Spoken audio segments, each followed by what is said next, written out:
জেলার সুযোগ্য police super জনাব মোহাম্মদ শরীফুল হক স্যার এবং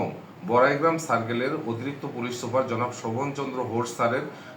দিক নির্দেশনায় এবং তত্ত্বাবধানে লালপুর থানার রাত্রিকালীন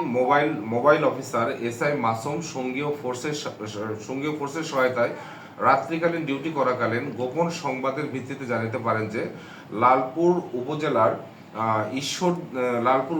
ঈশ্বরদী ইউনিয়নের পালিদেহা গ্রামস্থ জনৈক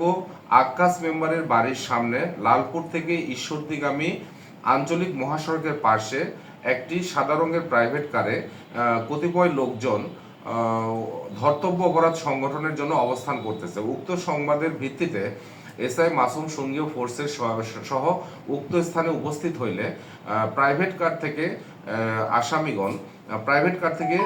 কতিপয় লোকজন পালানোর চেষ্টাকালে চারজনকে এসআই মাসুম সঙ্গীয় ফোর্সের সহায়তায় ধৃত করেন এবং একজন কৌশলে পালিয়ে যায়। তো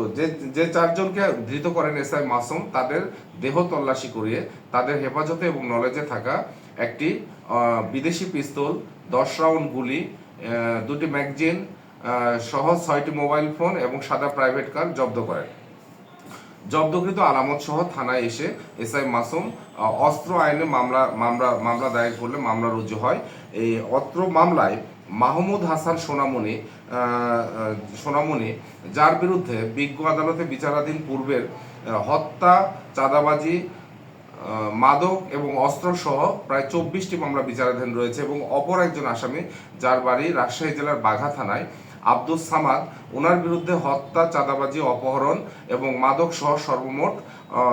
সর্বমোট 14টি মামলা বিজ্ঞ আদালতে বিচারাধীন আছে। আসামিদেরকে আমরা প্রাথমিক জিজ্ঞাসাবাদ করেছি এবং আইনি প্রক্রিয়া শেষে তাদেরকে বিজ্ঞ আদালতে সোপর্দ করা হবে এবং তাদের রিমান্ডে এনে জিজ্ঞাসাবাদ করে পলাতক অপর আসামিকে গ্রেপ্তারের জন্য চেষ্টা করা হবে এবং আরও তথ্য সংগ্রহ করা হবে। ধন্যবাদ।